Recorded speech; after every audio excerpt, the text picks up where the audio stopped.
Short and long, however you want to make them at. It was about 4 or 5 days.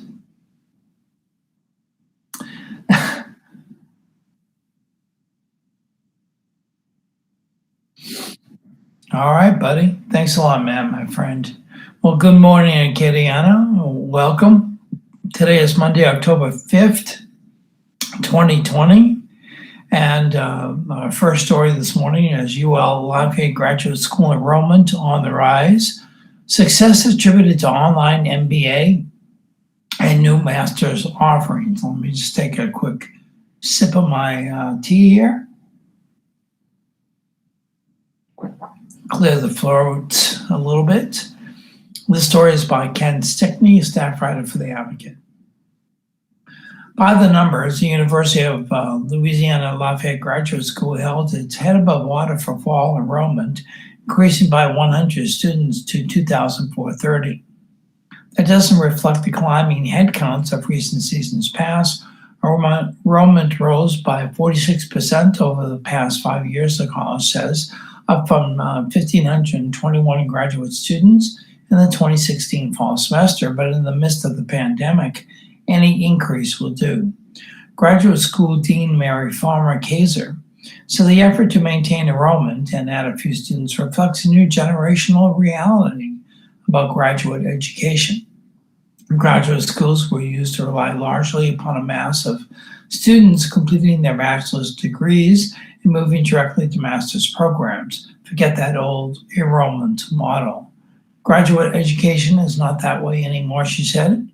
Nowadays, graduate enrollment might be driven by online-only study, compact classes designed to hasten students towards graduation, interdisciplinary programs tailored for workplace advancement, or students retooling for a new career. Non-traditional learners are treasured. She said new enrollment growth at UL can be attributed to the continuing success of the online Master of Business Administration or MBA programs and new programs like the Masters in Accounting. Those generate big enrollment numbers, even at a time when pricey MBA programs elsewhere in the country are struggling to fill seats. Other graduate programs here, including research programs in nursing, are showing smaller growth rates, but growth nonetheless. We're still seeing growth here on the campus with the MBA, she said, especially because of the myriad approaches UL Lafayette offers to those earning that degree. The BI Moody Third College Business Administration Office Executive MBA programs with face-to-face instruction, online-only programs offered in 8-week bites in evening classroom study. And other concentrations in 9 MBA areas alone or online: business administration, entrepreneurship, finance, global management, healthcare administration, hospitality management, human resource management, project management, and sales leadership. Growing enrollment in the MBA programs at UL runs counter to what's happening in many elite and expensive MBA programs around the country. The top MBA programs in the country saw substantial drops in applications last year, according to Forbes. The Wall Street Journal suggested that with the pandemic, applications would drop further still in 2020-21. There is discussion about the value of an MBA, especially in high-cost programs, Farmer Kaiser said. For students thinking about it, it becomes important to talk and think about return on investment. At some elite residential programs around the country, for example, the cost, which includes tuition, books, room, and board fees, can exceed $200,000. Online UL's accredited MBA programs start right around $12,800. The graduate programs also seek to reduce the need for costly books whenever possible. That's important to a lot of students, she said. The graduate school has also weathered other challenges that affected enrollment at graduate schools around the country. For example, Farmer Kaiser said international students encountered roadblocks in trying to get to the U.S. for study. Some couldn't travel from the countries during the fall semester due to COVID-19 restrictions. Some encountered problems with embassies that were shut down, keeping them from obtaining needed visas. That was a rough moment for international students and for recruitment, she said. Some international students unable to travel to the U.S. instead enrolled in U.S. graduate classes online and have indicated that we do the same come spring. That includes students from Bangladesh, Nigeria, and Vietnam. Plummeting energy prices may have affected enrollment in traditionally strong graduate programs like petroleum engineering and geology. That's a tougher market right now, Farmer Kaiser said. Enrollment is good, but not as strong as a few years ago. She said the new doctoral program in Earth and Energy Science showed encouraging enrollment this year. She said there were new students in the fall for that interdisciplinary program that calls upon faculty in geology, chemistry, resource sciences, and physics. Industries appreciate students who come from interdisciplinary programs and can approach problems from multiple directions. 2 new programs, a master's in athletic training and a master's in industrial chemistry, will begin next year. Those programs should create new enrollment pools for the graduate school. One area that won't likely see enrollment growth is in the humanities. That, she said, is a rough market, one with lots of PhDs out there and fewer tenure tracks. She said the academic world is not the only place that needs people with a high level of expertise. The challenge for many doctoral students, she said, is in preparing them to go to the wider job market that might need smart and skilled people. You have to think about being competitive, she said. Okay, moving on.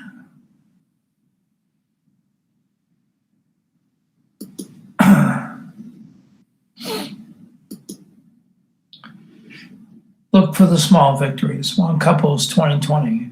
A wedding, a new house, a layoff, a cancer relapse, and a pregnancy by Megan Wyatt, staff writer. Getting married, buying a house, learning of a pregnancy. Some of life's biggest moments can also be some of the most stressful, especially during the pandemic. Throw a cancer relapse and a job layoff into the mix, and it's almost unimaginable. Yet, that is the reality a Lafayette couple is facing this year. It's a lot, said Toby Sims. It's a lot to go through, but you just have to hustle through it. Toby and Erin Sims have embraced 2020 and all its curveballs with an optimism that's hard to come by these days. It's a big mindset thing, said Erin Sims. If you focus on the bad, that's all you're going to focus on. That's all you're going to lose. You just have to be open-minded and look for the small victories. They got married March 14th, one day after Louisiana Governor John Bel Edwards closed schools and 2 days before he announced the closure of restaurants and bars to slow the spread of the novel coronavirus. 2 weeks earlier, they put an offer on a house.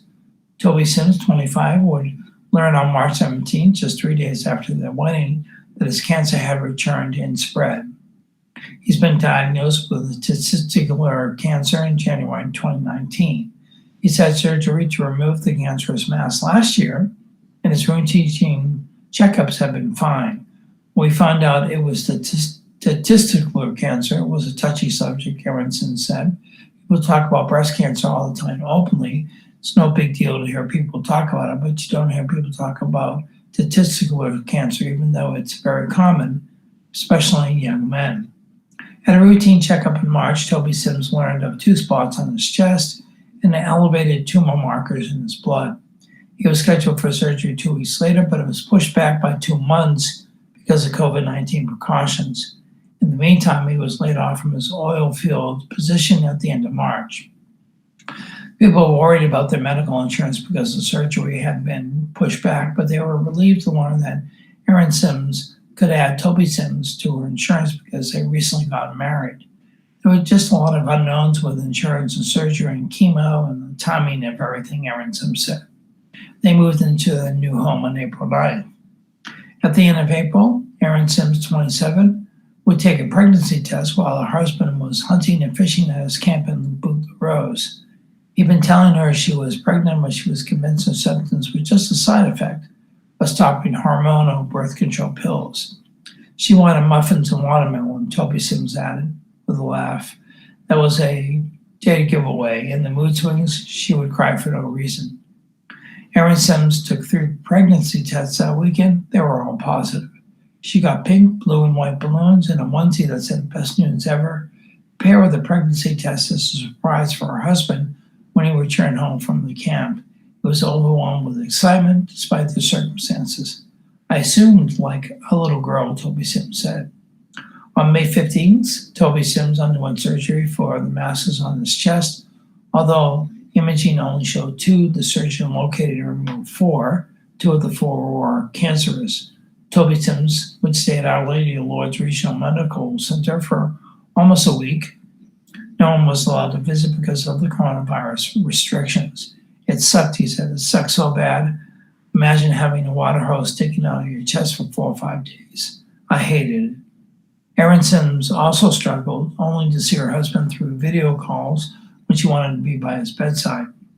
We'd FaceTime, but it's not the same as being there in person, Erin Sims said. I was constantly wondering if he was getting the care he needs. Are they spending too much time in the COVID unit? It was not a good few days. Tom Sims began chemotherapy in mid-June and completed his 4th and final round in late August. Although Erin Sims couldn't be at her husband's side during the 5-day stay in the hospital, her employer gave her flexibility to take time away from her job at a small pharmacy to take him to and from appointments and care for him between rounds of chemo. His follow-up appointments with his oncology team in the weeks since have been favorable. Financially, the year has been a struggle for the young couple. It's been a pretty big setback, Toby Sims said. We've had a hefty bill from the hospital and the anesthesiologist. A truck note, a house note. Thankfully, unemployment played a little bit more for that, but bills don't not coming just because of the pandemic and just because of cancer. We didn't want to spend a lot of money on a wedding or a honeymoon, Erin Sims added. We didn't want to start our marriage off in debt to a wedding. Instead, we started our marriage off in debt to a hospital. Toby and Erin Sims continue to be thankful for their health and everything they do here. Family friends have helped to ease their financial burden through hosting blood drives and fundraisers, including one about a month ago at Pizza Village that brought in $6,000. I've had to learn to accept the help that people are willing to give, Erin Sims said. You don't have to go through everything alone. I don't know if it was a pride thing or what, but it took a little while for us to realize we didn't have to do everything ourselves. There's nothing wrong with accepting the help that people offer. That was probably the biggest lesson through all of this. Nobody wants to throw a pity party, but everybody needs help at some point. Erin and Toby Sims are expecting to welcome their first child, a daughter, on Christmas Eve. It's kept their hopes alive while facing physical and financial hurdles.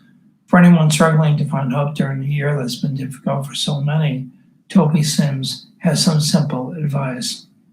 It's not going to be bad forever, he said. There's a light at the end of the tunnel. Keep your head up, look for the good and not the bad. Nice words, good story, uplifting story. All right, folks, we'll head into our public service announcements for a couple, the first couple for this morning's newspaper read. Request for mosquito control now available through Lafayette, 311, mosquito prevention and safety. LCG, or Lafayette Consolidated Government, is increasing mosquito abatement efforts in the parish following Hurricane Laura. An increase in mosquito activity is a common occurrence following a storm event. Citizens noticing an influx of mosquitoes in the area can now use the Lafayette 311 portal to request service. All submitted requests are routed directly to Mosquito Control Services, mosquito control contractor for the parish. The Festival Awards Student Creative Writing Contest is on, and students in the area from grades 3 to 12 who attend public schools and private schools and charter schools and home schools can participate. The final deadline for online submission by email is Friday, October 23rd, 2020 by 11:55 p.m. Students in grades 3 through 12 from across the Acadiana area are invited to participate in a writing contest sponsored by the National Writing Project of Acadiana and the Festival Awards. Students can enter their original writing pieces in 3 writing categories, including poetry, fiction, and creative nonfiction. Writing should be submitted through a supervising teacher for a school facilitator online by sending them to hmcreamer at Louisiana EDU. That's hmkreamer at louisiana.edu. Parent guardian permission must be granted by filling out the student writing contest entry form. Supervising teacher or school facilitator should submit these forms electronically by the submission deadline as well. Awards will be given for first, second, and third place winners. Contest winners will also receive an anthology publication of winning entries. Please feel free to contact Dr. H. Michelle Kramer, Writing Competition Coordinator for Festival Awards Student Creative Writing Contest. And again, H.M. Kramer, that's Kreamer at louisiana.edu, if you have questions or concerns. The Healing House is seeking grief support group volunteers. Healing House, or Hope for Grieving Children, is looking for volunteers to help grieving children and teens who've experienced the death of a parent, sibling, or special persons. Interested volunteers must be at least 21 years of age, available 2 evenings out of each month, and able to attend the scheduled training series. Healing House Hope for Grieving Children provides grief support groups for children in an atmosphere where they're allowed to express their grief through interactive play, expressive artwork, and discussion groups with peers experiencing the same trauma. All services provided by Healing House are free of charge and run by trained volunteers. Volunteers serve as support group facilitators for children ages 4 through 17 and are instructed how to listen and respond appropriately to a grieving child. A background or experience in mental health or counseling is not required. The upcoming training session will be held Friday, October 23rd, 2020, from 8:30 to 3:30, and Saturday, October 24th, 2020, from 8:30 to 1:30. Volunteers are required to attend both days of the training session. You can find the volunteer application online at www.healinghouse-house.org/ways-to-give-volunteer. To learn more about Healing House and the services, you can call 337-234-0443 or email kim@healing-house.org, or just visit their website at healing-house.org. The Illustrated Cafe and Downtown Tourism Kiosk, it's a unique opportunity for Downtown Lafayette Unlimited members to be part of the upcoming exhibition in Downtown Lafayette.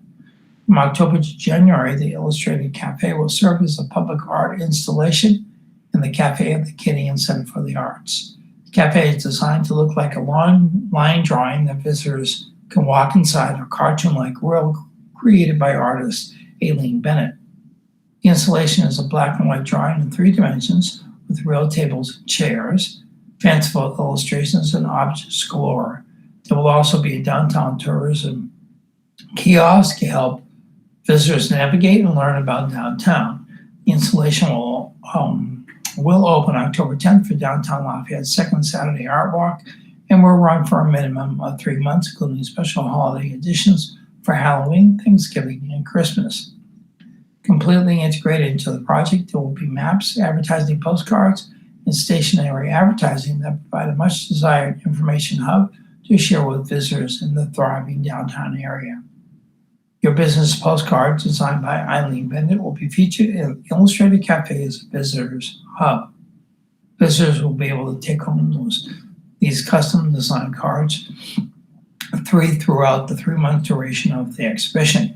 This is a unique opportunity for businesses to receive our personalized pieces of art for inclusion and a fantastical viewer experience. For more information, please contact the Acadian Center for the Arts or the ACA at acadiancenterforthearts.org.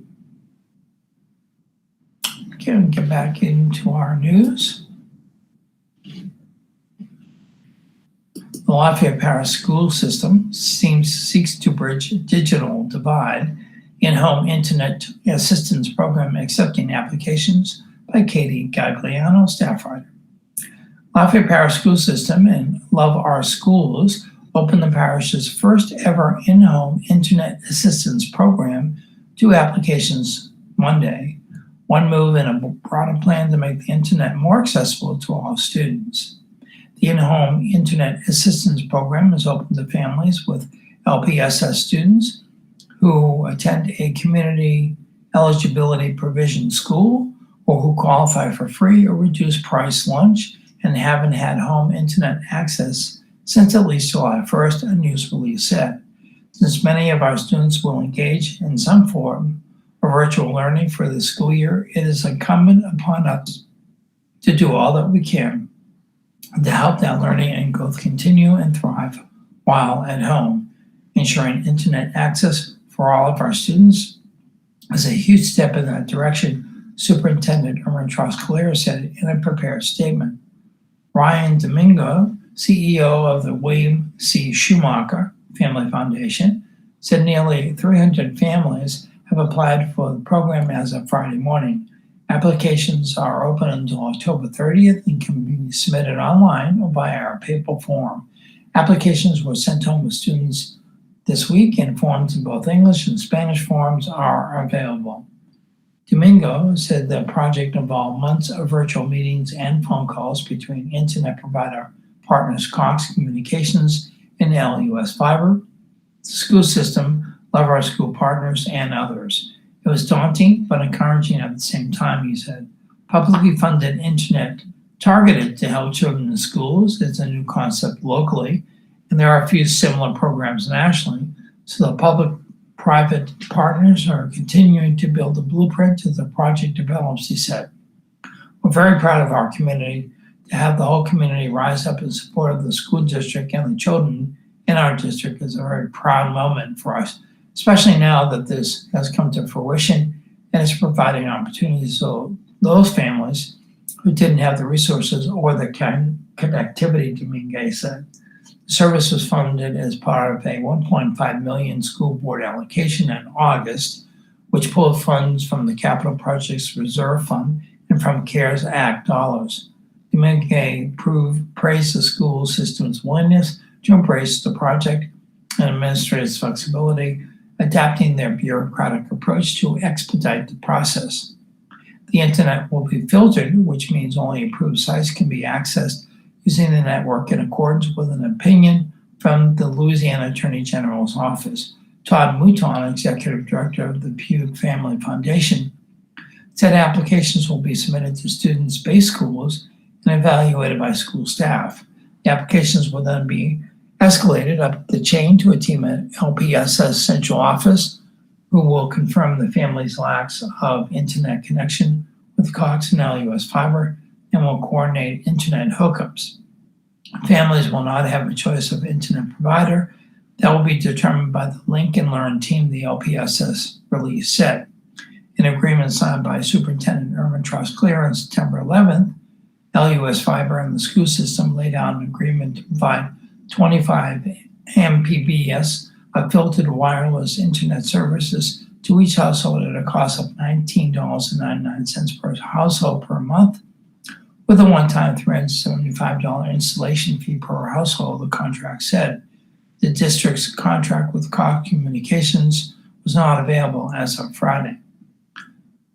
Domingo and Mouton said estimated need is based on a May LPSS survey that showed approximately 7,000 students and 5,400 homes were without home internet access.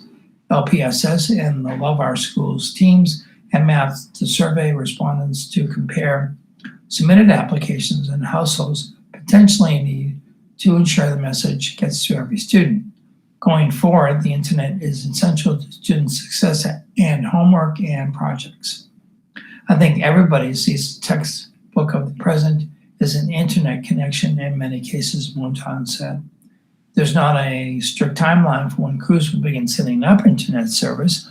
Mouton said LUS Fiber and Cox were made aware of the anticipated demand over the summer and began setting aside needed equipment like routers, but some equipment will likely need to be ordered. Excuse me. Just a little bit of tea here, clear the throat.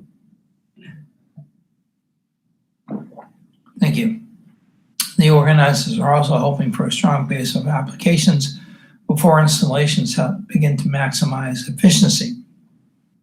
The goal is to allow installers to do several homes in one neighborhood at a time to reduce the number of work calls. The system will also become more efficient as most households apply, and the school system and communication partners learn how to streamline the process moves on set. Contract term with LUS Fiber is set to terminate May 31st per their agreement.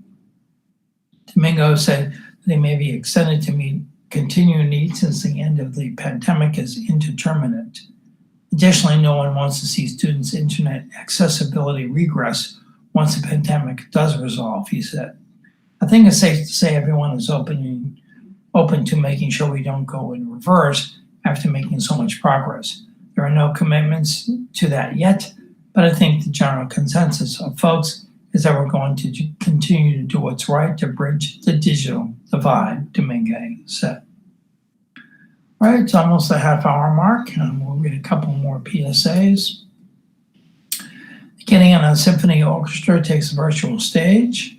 The ASO, or Acadiana Symphony Orchestra, announces that they are shifting the fall portion of the ASO 36 revival season to a virtual live stream platform. ASO believes that this is the unquestionable solution to keeping our community safe while providing opportunities for local musicians to share their passion and earn income despite mandated restrictions and uncertain venue viability.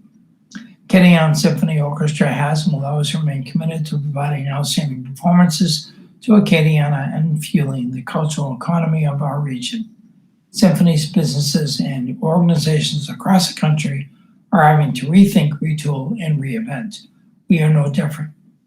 So we thank you for your grace and your patience as we map out the next few months.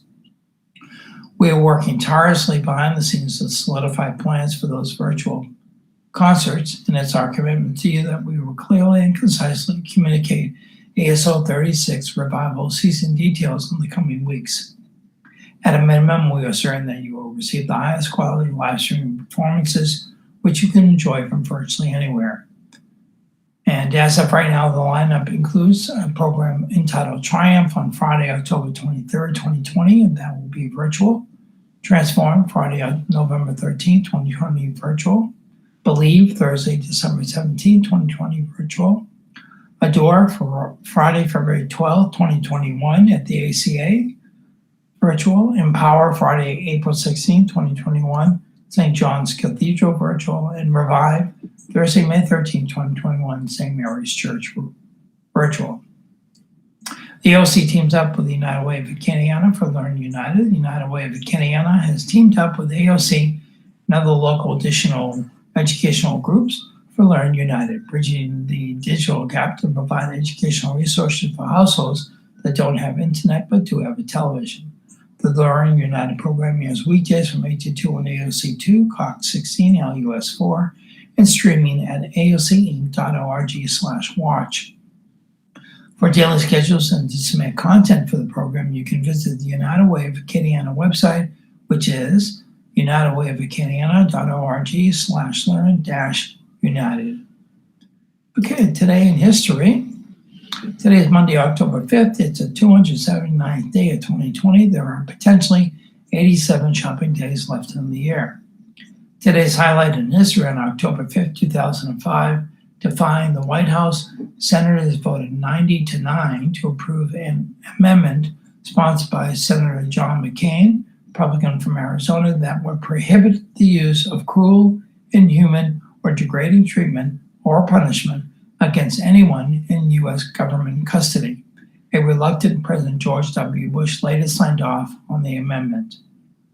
On this date, in 1892, the Dalton Gang, notorious for its train robberies, was practically wiped out while attempting to rob a pair of banks in Coffeyville, Kansas. 1947, President Harry S. Truman delivered the first televised White House address as he spoke on the world food crisis. 1953, Earl Warren was sworn in as the 14th Chief Justice of the United States, succeeding Fred M. Vinson. In 1958, racially desegregated Clinton High School in Clinton, Tennessee was mostly leveled by an early morning bombing.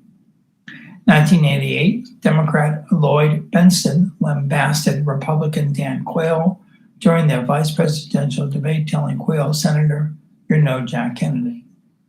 1989, a jury in Charlotte, North Carolina, convicted former PTL evangelist Jim Baker of using his television show to defraud followers.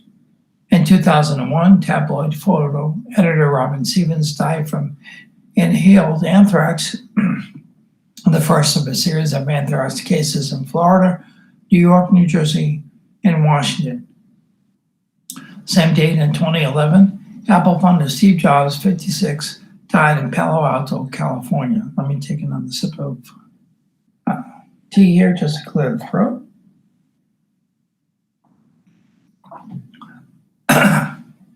Thank you.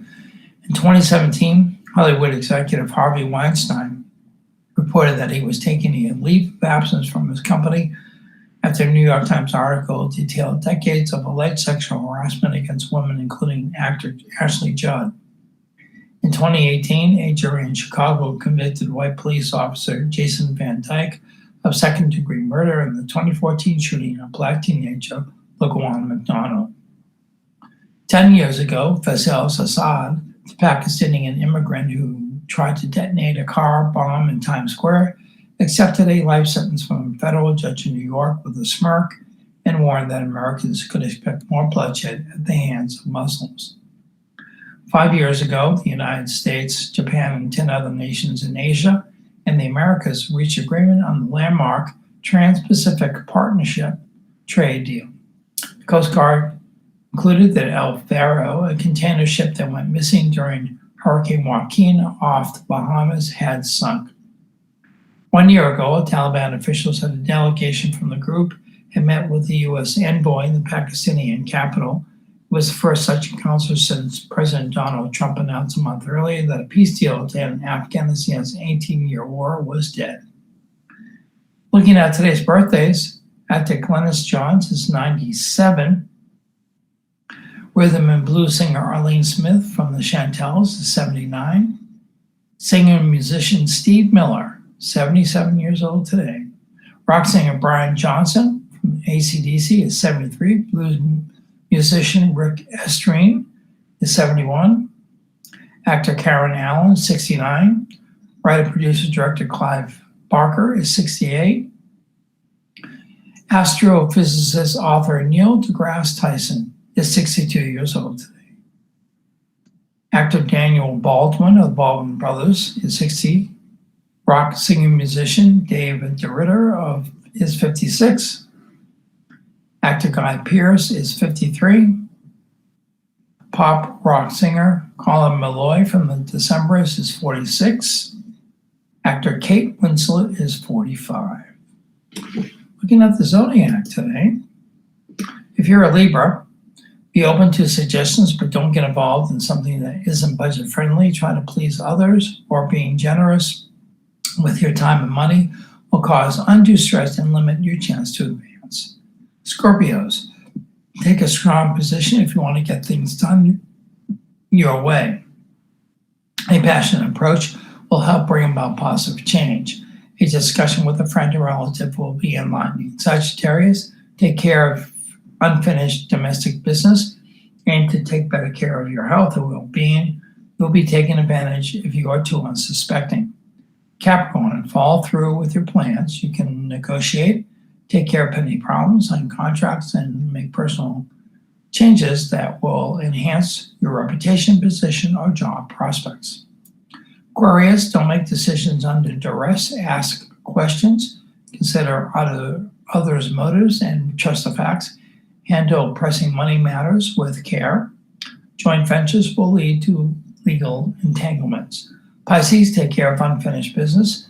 A change to how you earn money or handle your financial affairs will be profitable. A chance to reconnect with someone will be eye-opening. Aries, put your professional responsibilities first.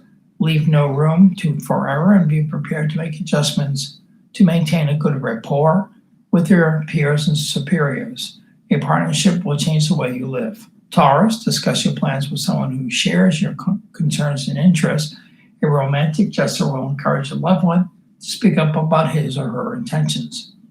Gemini, keep your thoughts and emotions to yourself. Refuse to let anyone take advantage of you. Concentrate on whatever will benefit you the most. Be secretive regarding your plans. Cancer, stand up for your rights and make a difference. Your strength and concern will be recognized and appreciated. Romance is on the rise. Leo, don't be lured down the wrong path. Emotions will run high. You can't come to terms with what's right. Find alternative ways to use your skills. And finally, Virgo, my birth sign. Trust and believe in what you're capable of doing to make changes to improve your life. Personal growth will open doors to new beginnings. Love and romance are in the stars. The horoscope is an entertainment feature. It's not based on scientific fact. The funerals in the area today: Mary Bergeron, St. Francis Regis Catholic Church in Arnaudville at 2 p.m. Joan Boudreau, Fountain Memorial Funeral Home at 1010 Pandora Street in Lafayette at 10 a.m. Brian Holier, Chapel de Martin and Castillo, 330 St. Lance Street, Lafayette at 1 p.m. Lydia Killian, St. Mary Mother Church at 10 a.m. Stephen Pruitt, St. John's Evangelist in Lafayette at 3 p.m.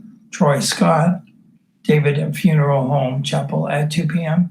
And Bryant Terrio Jr., Our Lady of Mercy Catholic Church at 1 p.m.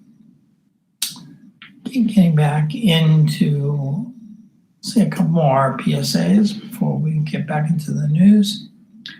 If you're feeling overwhelmed with stress, fear, and anxiety about the uncertainty surrounding the public health emergency, there is a special Keeping Calm with the COVID hotline you can call. This connects you to trained, compassionate counselors who can offer support and who can direct you to mental health and substance abuse counseling services. Trained counselors are available 24/7. All calls are confidential. You can call 1-866-310-7977. That's 866-310-7977. Locally, you can stop the spread and call instead, #StopTheSpread. For the latest COVID-19 updates and information, you can visit the local website, which is 311lafayette.services. You can also call centers with volunteers and medical professionals who are active 24/7 to answer your questions about COVID-19 and to determine if you need to get screened. You can also call 311 and press option 2 if you're a business owner, employee, or looking for a job to get information about applying for a small business recovery loan, apply for unemployment benefits, or related programs. Okay, going back into the news. Murphy Mike J. Foster Jr., July 11th, 1930 to October 4th, 2020. They don't make him like that anymore. Two-term Louisiana governor, founder of TOPS, dies at his Franklin home in hospice care at age 90 by Tyler Bridges and John Pope, staff writers. Mike Foster, a businessman whose plain speaking and style and uncensored emphasis on solving problems regardless of partisan politics, won him 2 elections during the 1990s to become Louisiana's 53rd governor. Died of natural causes at his home in Franklin on Sunday afternoon. He was 90. One of Foster's legacy was the creation in 1997 of the Taylor Opportunity Program for Student Scholarship Program, or TOPS. Another was the formation in 1998 of the Louisiana Community and Technical College System that has served the tens of thousands of students each year who wanted post-secondary education schooling but not at a 4-year university. For anyone who knew him during his first 65 years, Foster would have been an improbable choice to become the first Republican to win 2 terms as governor in Louisiana, even though his grandfather had been governor 100 years before. For one thing, Foster by then had always been a Democrat. For another, he didn't like politics and certainly didn't sound or look like a history-making candidate. But in 1995, after 2 terms in the state Senate, representing a district in rural southwest Louisiana that included his hometown of Franklin. Foster announced a long shot campaign to be governor. Within several months, he became a Republican and shot past his better-known rivals with an authentic "this is who I am, take it or leave it" style that resonated with voters who wanted a sharp change after 4 scandalous years of Governor Edward Edwards. Hoping to power his ascent was a secret deal he had cut with David Duke, a former Ku Klux Klan Grand Wizard who, after winning a state house race in 1989, had become the top vote-getting Republican when he finished second to Edwards in the 1991 governor's race. Foster left the field in the 1995 primary and cruised to victory in the runoff election. As governor, he balanced as conservative, he's not a politician persona, with moderate policies during his first term. Foster won support from the left because he raised salaries for K-12 teachers and university professors and refurbished crumbling buildings at LSU and other universities, and from the right by winning legislative approval to make it harder for injured people to sue businesses. Foster breathed to re-election in 1999. Attesting to his popularity, he had a 62% approval rating in his final year as governor in 2003. Foster's association with Duke amounted for the major black mark of his 8-year tenure. Foster was the grandson of Murphy J. Foster Sr., who was governor from 1892 to 1900. The younger Foster technically was Murphy J. Foster III, since his father was Murphy J. Foster Jr., but Foster used Jr., and instead he has a son named Murphy J. Foster III. Despite the lineage, Foster seemed content to be a businessman in Franklin who owned a construction company, owned oil and gas and wells, and farmed sugarcane. But after his senator, Tony Carrasco, wouldn't return his phone calls, Foster got mad and challenged the incumbent in 1987 in a move that became part of his political lore. Foster thumped Carrasco with 64% of the vote. As a senator, Foster achieved the goal of winning legislative and voter approval in 1991 to fix the state workers' compensation program that had collapsed and left businesses paying sky-high rates to a shrinking pool of insurance companies. The change created the Louisiana Workers' Compensation Corporation, which loaded businesses' rates without reducing the benefits that injured workers received. In the late 1994, Stephen Perry, his Senate aide, laughed when Foster pulled him aside one day to say he had decided to run for governor. Foster was 64, was bald and portly, and seemed to have no chance against a strong field that included former Governor Buddy Roemer, Lieutenant Governor Melinda Schwegman, State Treasurer Mary Landrieu, and up-and-coming black state senator named Cleo Fields and Duke. By June 1995, Foster still seemed to have a little chance of winning. But in the weeks ahead, columns that he was writing for weekly newspapers throughout Louisiana, in which he offered common sense solutions for knotty political issues, began to connect with voters hungry for change. Following the advice of his political consultant, Roy Fletcher, Foster staked out the most conservative positions of any candidate on social issues, pitching himself as a gun-toting and anti-abortionist Christian. And Foster cut a deal with Duke that led Duke to get out of the race in September and endorse Foster. On the day he formally qualified for the race, Foster changed his party registration to Republican. That put him in tune with the increasingly conservative electorate, especially since he had Duke's blessing. Within days, Foster shot up to 70% in the polls, but how could he get past Roemer, the Republican frontrunner? Fletcher came up with a television advertising plan that at first glance didn't make sense since Foster was a multimillionaire, and he and his wife Alice lived in a white column plantation home in Franklin named Oaklawn Manor. But Foster had a no-frills, working-class manner that he had developed as a young man after his father's sugarcane business went bust before booming again. During the down period, Foster worked as a roughneck and learned to be a welder and fix his own tractor. In later years, people who paid the $6 admission fee to tour Oaklawn in its spacious grounds often mistook the casually dressed Foster to be the gardener. Fletcher put Foster on top of a tractor in one ad talking about his conservative values. In another, sparks flew while a man was shown welding, and an announcer narrated Foster's down-home approach to political issues. As the ad concluded, the man lifted his face mask, and it was revealed to be Foster. This was a candidate who looked like he understood the average working man's problems, even if Foster was financing his campaign with $2 million of his own money. Foster ran first in the primary with 26%, and trounced Fields in the runoff with 63.5% of the vote. Murphy J. Foster Jr. was born on July 11, 1930 in Shreveport. When he was a boy, his family moved to Centerville in St. Mary Parish. After graduating from Franklin High School, Foster went to Virginia Military Institute, but left after a semester to enroll at LSU. Foster's father was a sugarcane planter who owned acreage that generated oil and gas royalties. A down period forced Foster to hitchhike to LSU to begin his studies there in 1947. After earning a degree in chemistry, Foster served 4 years in the Air Force in South Korea before settling in Franklin to launch his career in business. In time, Foster became president of Sterling Sugars. To avoid having a layoff of the workers at the end of the sugarcane season, he formed a Bayou State Contractors, or Bayou Sale Contractors, to undertake construction projects. He was born with a silver spoon in his mouth and turned it into a backhoe.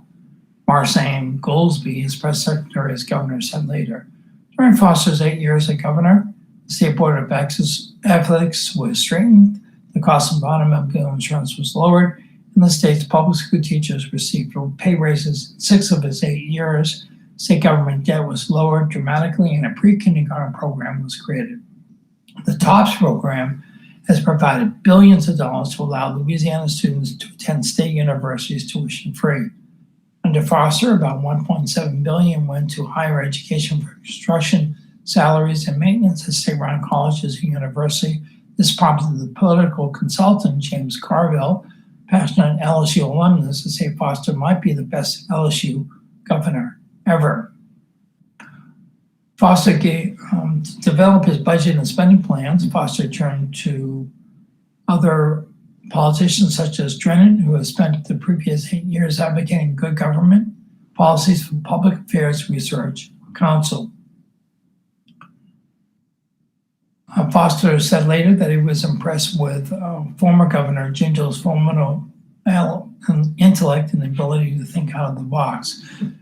Jindal went on to become president of the University of Louisiana System, an assistant secretary of Health and Human Services, and a member of the U.S. Representatives before being elected governor in 2007. All right. And moving on. Louisiana virus causes plateau for now by Sam Carlin. Excuse me. Several weeks have passed since many of Louisiana's K-12 schools reopened for in-person learning, and college students flock back to campuses. And the worst-case scenario for the coronavirus has not played out, with relatively low numbers of cases being reported and the hospitalizations dropping to the lowest point since early June. While leaders of the state's response to the pandemic said the figures are encouraging, however, they also warn of an expected spike of cases in the fall, and much like in the summer, they worry people will once again let their guard down, letting the coronavirus run rampant in maskless gatherings. I predict there's going to be another spike, said Dr. Jimmy Guidry, the state health officer of Louisiana, told skeptical Republicans in a legislative hearing this week. It's going to be influence season, and we're going to see much, if not more, than what we saw in the spring. As the weather gets colder, people will be increasingly driven indoors, where the virus spreads more quickly, or more freely, I should say. Plus, looser restrictions under the Phase 3 guidelines, including the increasing number of reopened bars, will be bringing more people together, Guidry said in an interview. So far, Guidry said he's comfortable enough with the numbers to say the precautions put in place for school reopenings are working. At the same time, he noted testing numbers are down in the month of September, with hurricanes displacing thousands and knocking out community testing sites. Dr. Catherine O'Neill, infectious disease specialist at Our Lady of the Lake Regional Medical Center in Baton Rouge, who advises Republican lawmakers and the Democratic governor on the coronavirus, said it's still too early to say the state has weathered the reopening of K-12 schools. Many of them haven't come back to full-time in-person learning. O'Neill said her middle and high school age children just recently returned to classes in person for the first time. Such an increase could have more dire implications for hospitals than previous spikes. In a normal year, O'Neill said the lake's intensive care unit beds typically have 80 patients in them during the summer months, surging up to near capacity in the 90s during flu season. That requires a hospital to surge its staffing to meet the demand in the fall and winter. Edwards noted the state numbers remain low even after Labor Day, the reopening of many K-12 schools, the return of college students, and hurricanes that brought tens of thousands of line workers to the state. But he also noted a paradox in battling the virus. As cases decline, people are more likely to relax their attitudes and precautions about the virus. I know it's human nature, so it's understandable, Edwards said, but sometimes when we do better with our numbers, the desire for people to roll back our restrictions and mitigation measures increases, even though we're only doing better because of those restrictions and mitigation measures. Next story, $250 million from BP funds coastal restoration, Marsh Coastal Ridge Building Project, record-breaking by Tristan Bark, staff writer. The state is undertaking 2 record-breaking restoration projects aimed at reviving 7 square miles of coastal habitat and bolstering natural storm defenses east of New Orleans near Venice and Lower Plaquemines Parish. Long planned but now funded with $250 million from money BP set aside after the Deepwater Horizon oil disaster. The project amounts to the largest marsh restoration and largest coastal ridge building effort the State Coastal Protection and Restoration Authority has ever attempted. The only way to describe them is massive, says CPRA Executive Director Brent Haas, said. They're both record-breaking projects. The Marsh Project is set for a section of Lake Bourne in St. Bernard Parish, about 10 miles east of New Orleans, costing about $114.7 million. The project is expected to revive almost 3,000 acres of marsh, making it by far the largest wetland creation project the state has led, Haas said. The second project, estimated to cost $100 million, envisions dredging 16 million cubic yards of sediment, enough to fill the Superdome 3 times, and pouring across a section of coast in Spanish Pass near Venice and the mouth of the Mississippi River. Once completed, the project would rebuild more than 130 acres of ridge and 1,700 acres of marsh. The group's last large spending approval was in August, when the panel okayed nearly $26 million for 3 projects aimed at increasing oyster production in state waters and just over $3 million to back the Audubon Nature Institute's participation in the National Marine Mammal Stranding Network, which assists dozens of dolphins and other animals found along the Louisiana coast each year. The legislature revising juvenile life guidelines, bill would redefine parole eligibility. That's actually a story that we'll keep for tomorrow. And I just want, in the last couple of minutes we have here, I want to read you our sports story for the morning. LSU moves up to number 17, UL at number 23. Oklahoma UCF drop out of top 25. LSU football moved up 3 spots to number 17 in the latest AP rankings released on Sunday. Tigers' new ranking comes after a lopsided victory on Vanderbilt on Saturday to move to 1-1 on the season. LSU hosts unranked Missouri on Saturday, rejoining the top 25 after dropping from the polls this week. Before is UL, which is now ranked number 23. The Raging Cajuns are 3-0 on the season. Oklahoma dropped out of the Associated Press college football poll for the first time since September 2016, and number 24 Iowa State jumped back into the top 25 after a day of upsets. They are largely with stability at the top of the ranking Sunday after number 1 Clemson, number 2 Alabama, number 3 Georgia, number 4 Florida all won big, though the Bulldogs and Gators switched spots. Clemson received 52 first-place votes, and Alabama got 8 from the panel of sports writers and broadcasters. And let's see, Ohio State's streak is up to 134, but now comes with a caveat. The Buckeyes are ineligible to be ranked in the first 2 regular season polls of the season because the Big Ten had postponed its football season.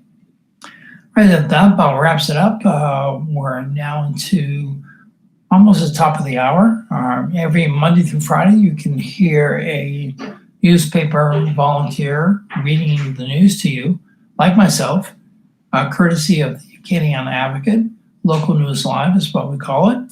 It's shared on all of our TV stations and on our streaming and radio service, which is entitled Cypress, CYPRESS Street Radio, and at our YouTube station, that's AOC Community Media. We appreciate you tuning in. We again offer this every Monday through Friday from 9 a.m. to 10 a.m. with volunteer readers. If you'd like to become a volunteer reader, you can join us at AOC. Go to AOCinc.org and look up the volunteer form, fill out the form for the newspaper reading volunteer, and we'll get you all set up.